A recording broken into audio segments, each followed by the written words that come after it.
My name's Derek Polk with Under the Radar. We're here with Coach K from UAPB, which is Arkansas Pine Bluff. How's it going? Good. I wanted to talk to you a little bit about softball at your school.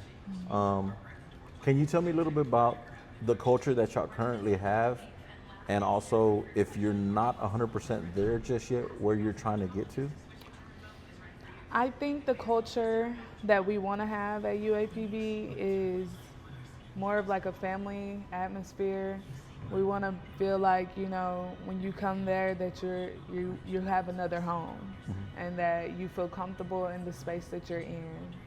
And I think that we are and have been headed towards that culture, and I feel like this season and more seasons after that we'll have it. So whenever you head to a softball camp, what are you looking for?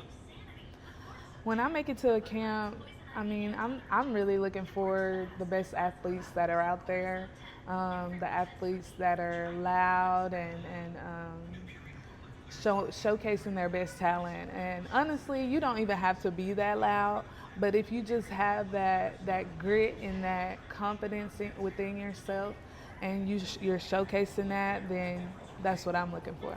Gotcha. What are some of the intangibles away from athletics that you're looking for in a student athlete? Really, how they treat other people, how you handle failure on the field, and how you treat your teammates, your parents, even the umpires. When they make a bad call or you don't agree with the call, how's your attitude, and things of that nature. Got it. When y'all as a university, you yourself, other assistants, as well as bumpers. Talk to me about bumpers. Well, that's our head coach. Love him to death. I used to play under him as well. Oh, really? Yes. So you know him really well. Yeah. As a player, and also an assistant coach to coach. Yes. He's a great man to work with and a great coach. I've been there for years, and he's just good to me. If the girls would just buy in, we'll be good. Got it. I know y'all have the 20-hour-a-week rule, correct? So in the fall, can you tell me a little bit about your week, how it would go on? Well, typically in the fall, we'll have more off days than we do in the spring. So we get the weekends off in the fall, and our practices aren't as long. So we'll probably start practice at like 3:30 and end at like 5:30 maybe. And we practice up until Friday. Some days it just depends on the weather. But other than that, we will have weekends off in the fall majority until we start playing fall ball. 6 a.m. weights? 6 a.m. weights, but it's not every day. It's only Monday, Wednesday, Friday. You have to manage that properly to fit it within that 20 hours. Have to manage the weights plus practice, and yeah. Speaking on time management, let's talk about what any one day in the spring would be like on how a student athlete has to manage their studies, their softball, and other things throughout the day. Right. In the spring. So in the spring, they have 6 a.m. weights, which is Monday, Wednesday, Friday. Typically, if we're talking about a Monday, wake up for weights, go to class probably right at 8 a.m., have a couple classes. They're able to go to lunch around 11:30 to 12, and then if they're a pitcher, their practice starts at 2:30. But if they're just a regular position player, they get to come at probably like 2:45, 3 o'clock-ish. And then they get out at 5:30 and then start it over the next day. Do your pitchers and catchers that have that session, do they also have to go to the regular practice as well? Yes, they do their bullpens at 2:30, and then they go right into practice. As an assistant coach at Pine Bluff, when do you think a student athlete should start looking to get recruited? When does the process start? I believe the process starts as soon as you're able to reach out and talk to coaches. I know that we aren't allowed to talk back to players until like September 1st of their junior year. Correct. And so I feel like when you know things like that, then you should reach out to colleges around that time. If other than that, I feel like it doesn't hurt to let the colleges know who you are ahead of time before then, before you become a junior. Like after freshman year, you could start reaching out, and I feel like that would be beneficial to you as well. So let me ask this question. A lot of people are going to ask it, and everybody thinks you cannot talk to a Division I cannot talk to a student athlete until September 1st of junior year, correct? Mm-hmm. But you can talk in the camp setting, correct? Yes, in the camp setting, you can talk as long as you're not like, I need you to sign. I need you to sign with us. In the camp setting? In the camp setting, you are allowed to talk to college coaches. And we're allowed to talk to you. Just don't, the college coaches can't actually be trying to recruit you. Like, come here, come to us. So hang on, let's back up just a second. You don't have to be a junior in high school to talk to the college coach, correct? Right, correct. You can be that seventh grader, yes, where a college coach might be talking to you, but they're probably trying to guide you in the right direction Right. and correct something that you might be doing incorrectly. Yes, that's true. You're able to talk to them if you're younger than a junior, obviously, because we have a lot of young girls come to camps and things like that, and so yeah, you would be able to talk, Okay. just not trying to pursue the recruitment. Actively recruit Yeah. them. Got it. What is your school called? The University of Arkansas at Pine Bluff. Is that what you said? Cost. Cost. Oh, I'm sorry. I thought you said called. Okay, we can redo that. Okay. How much does it cost to go to the University of Arkansas Pine Bluff?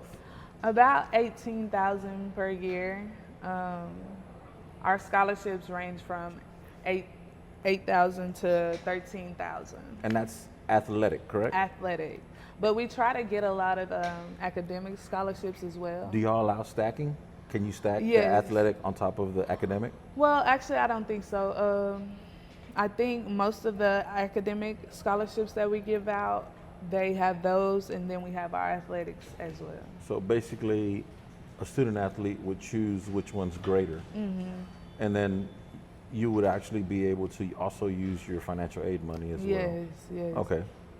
A lot of our academic scholarships are through our STEM program that we have, and they're like biology, pre-med majors, and so they're able to get that academic scholarship, and it's actually more sometimes Wow. than an athletic scholarship. So do y'all have a lot of, I know you just said pre-med, do you also have nursing and rad tech and things of that nature? We do. We try to shy away from nursing students though, because our nursing program is not accredited anymore.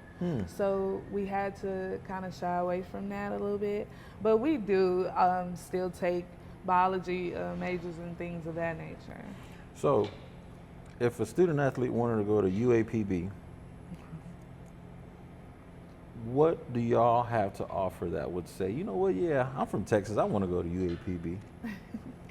Well, I think that UAPB offers a bunch of things because we are a historically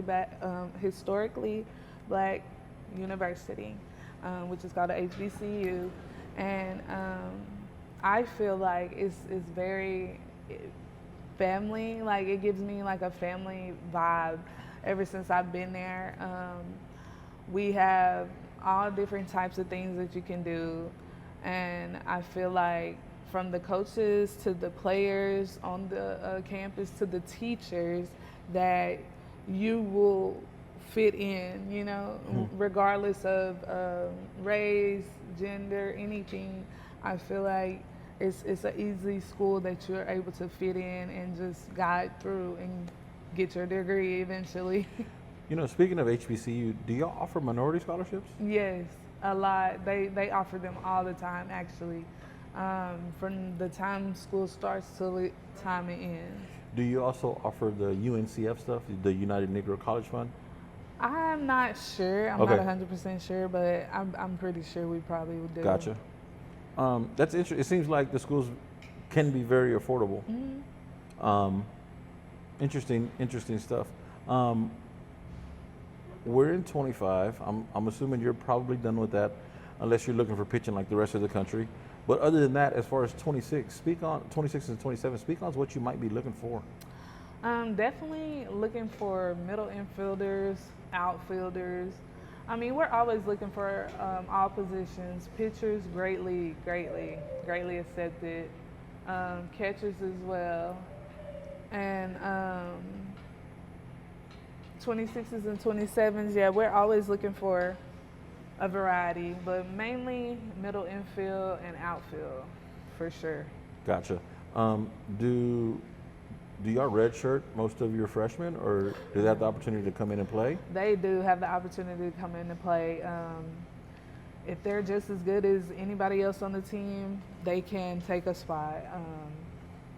We don't typically redshirt anyone unless they're like a medical redshirt or things of that nature. When recruiting, are you more looking for a JUCO kid? Are you looking for a portal kid? You looking for a high school kid? Which way has Bumpers kind of been going on that? And I don't want you to speak for him, right? But just kind of what y'all been doing in the past, and what have you been doing the last 2 or 3 years since the whole portal thing has happened? Well, since the portal, I feel like we were recruiting a lot of freshmen, like straight from high school, or when we would branch off and go recruit, we would find kids coming out of high school. But I think this past season, since our team was so young, we decided to, stick to the portal. And we got a lot of transfers this season. So I think it just depends on what our team looks like at the moment and what we need and what we feel like would benefit us. And I think we needed more transfers since we had such a young team. We wanted transfers to kind of guide the younger girls. And since they know the ropes, they know, how practice will be and how weights will be and how that'll be on their bodies. And I think that having the transfers with the freshmen will be good as well. Got it. Okay, well, I appreciate your time. Let's touch on one last thing. What are some of the things that your school, and not only your school, but your community, have to offer to a Texas kid or a potential student athlete? I think that Pine Bluff has not that much to offer, but I think that the school is where it's at. And I mean, we're 45 minutes away from Little Rock, and that's where a lot of people go.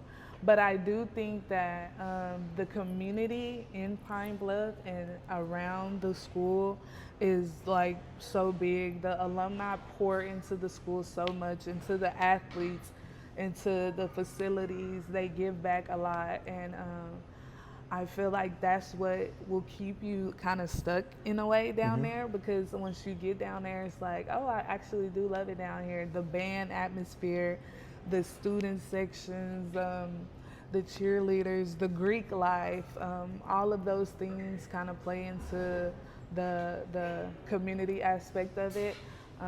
And I think that's what allowed me to stay as long as I have. I actually do love it. It feels like a second home to me. How many years have you been there?